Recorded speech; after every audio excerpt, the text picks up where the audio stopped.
Welcome back to From the Region with Richard Giragosian, the latest of a weekly installment of programs examining significant events in Armenia and the wider region.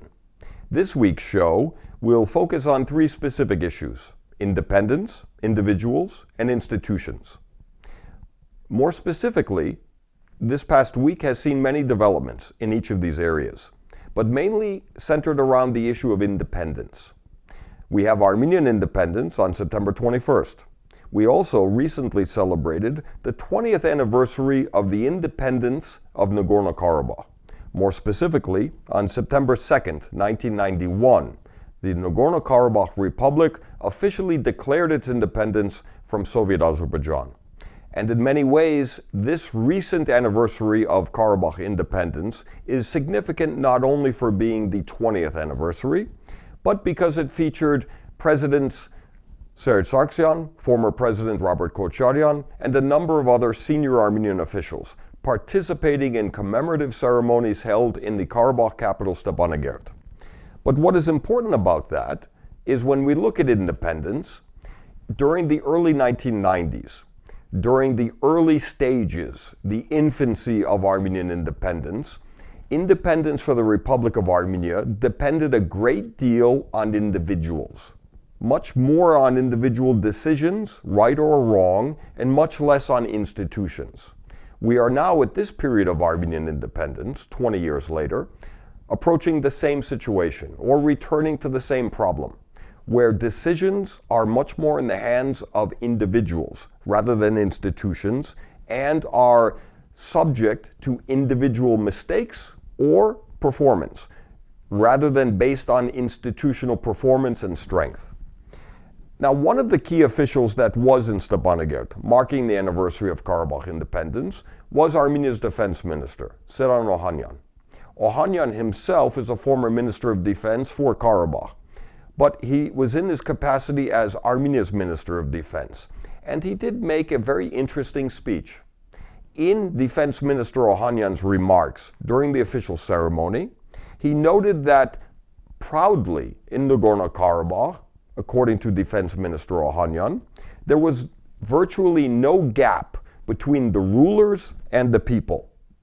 He also went on to say that such a situation, a lack of a gap between the rulers and the people, could also be developed in Armenia. This statement is very significant for what it reveals. First of all, it reveals the reality that in Armenia, unlike Karabakh, there is a very wide distance or gap between the rulers and the people. What it also reveals in a significant way is Ohanyan's choice of words. He chose to say the rulers over the people, rather than the authorities, the officials, the government. In other words, this does demonstrate the difference in both Armenia and Nagorno-Karabakh, the key difference between ruling a country and governing a country.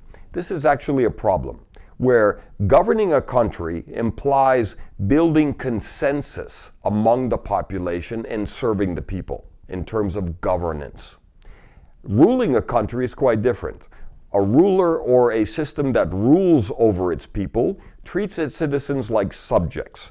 In other words, the people or the citizens are expected to serve the rulers rather than the government serving the population. And his choice of words were fairly significant and revealing in this context.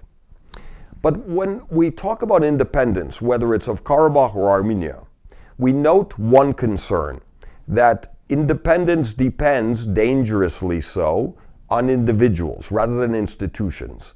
Nation building and independence in Armenia and Karabakh has not yet been fully or adequately institutionalized, and it still depends on the personal decisions or performance of a few individuals.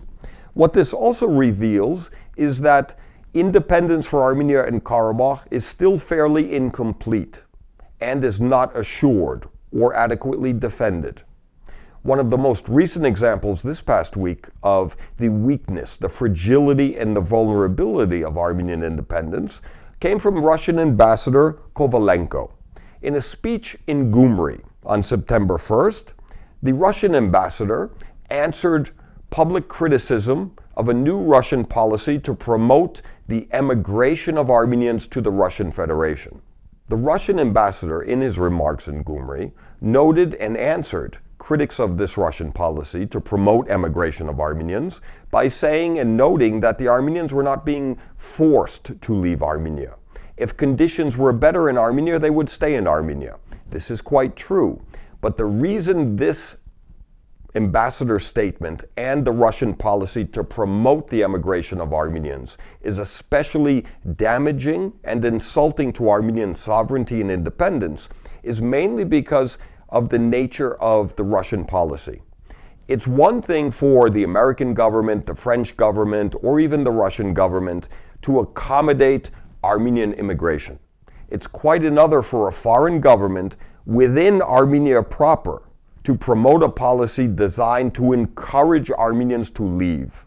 In other words, the weakness or the problem for Armenia, faced with a demographic challenge of too many Armenians having already left the country in search of work and security, a brain drain, if you will, now we have the Russian government formally established a policy and an office in Armenia, a division of the Russian State Migration Service designed to entice and to seduce Armenians to leave Armenia and to move to Russia. Specifically, this Russian policy promises financial assistance, housing, jobs, and an accelerated process to acquire Russian citizenship for Armenians from Armenia. They are also being sent to Russia's demographically weaker areas of Siberia and the Far East. This is an insult and an active policy undermining Armenian independence. This is not necessarily anti-Russian. This is just a criticism of any foreign government actively intervening and working from within Armenia to facilitate the exodus of Armenians. But let's also turn to another development this past week, again involving Defense Minister Seran Ohanyan.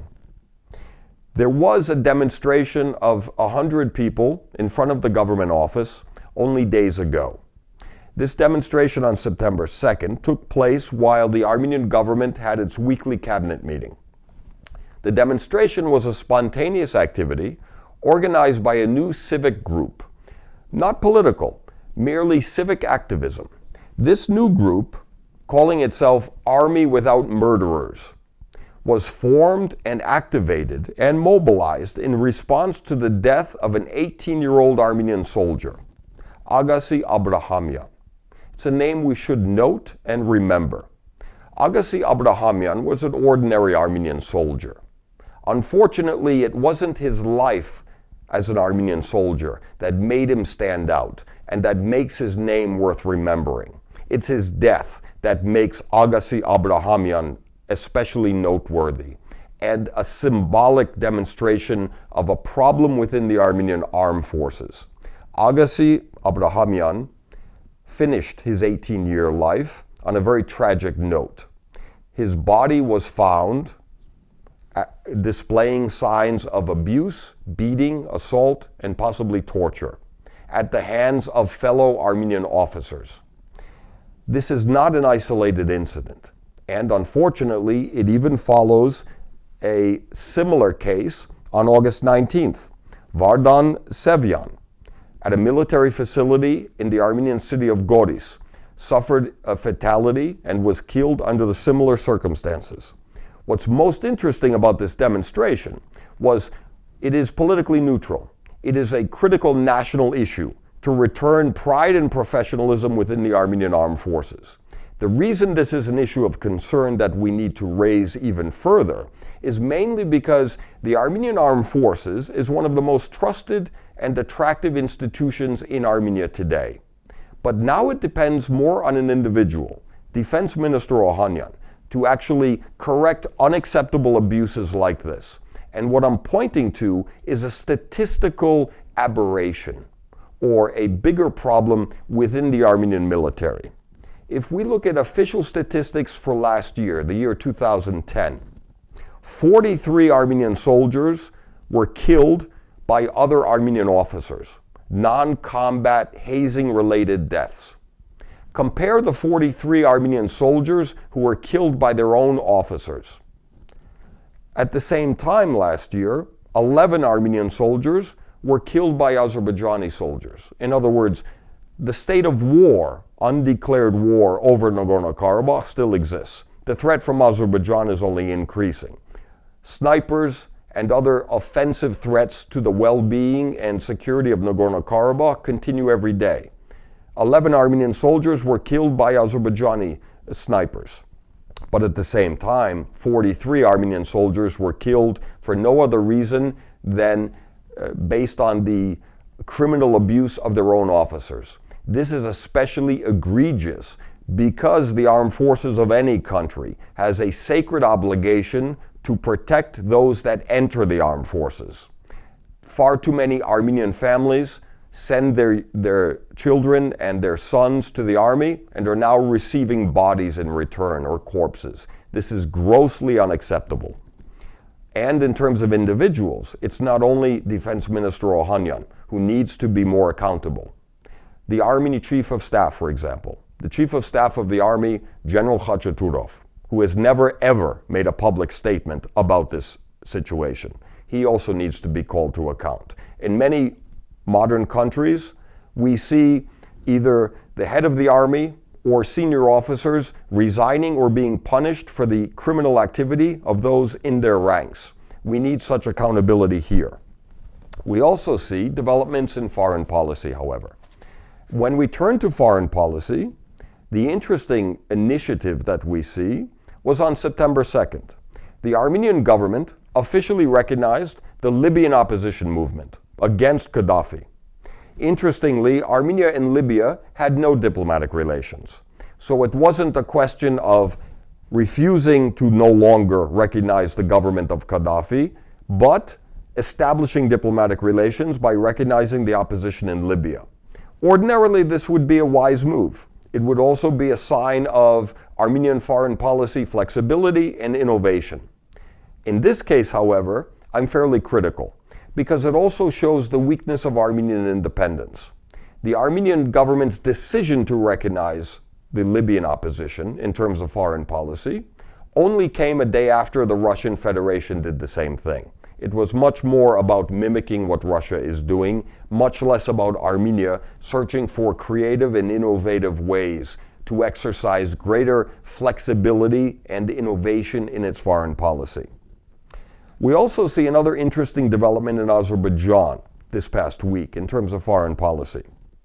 A Radio Free Europe reporter working for the Azerbaijani service went to Nakhichevan to investigate the death in custody, the murder of an Azerbaijani citizen while being interrogated by police in Nakhichevan.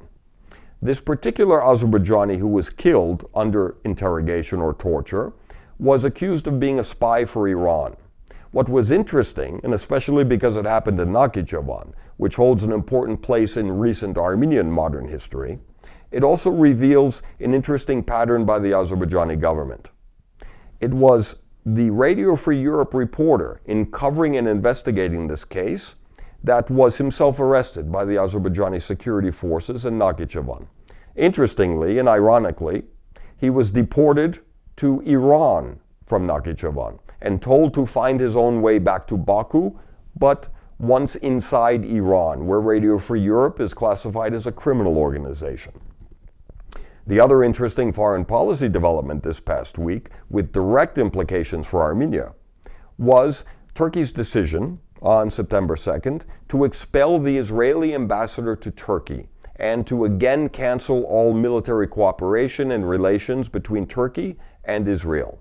This is especially significant because this also greatly endows the Armenian genocide recognition effort in the US Congress and other capitals with much more power and significance. The Israeli lobby for many years has helped Turkey to fight against genocide recognition.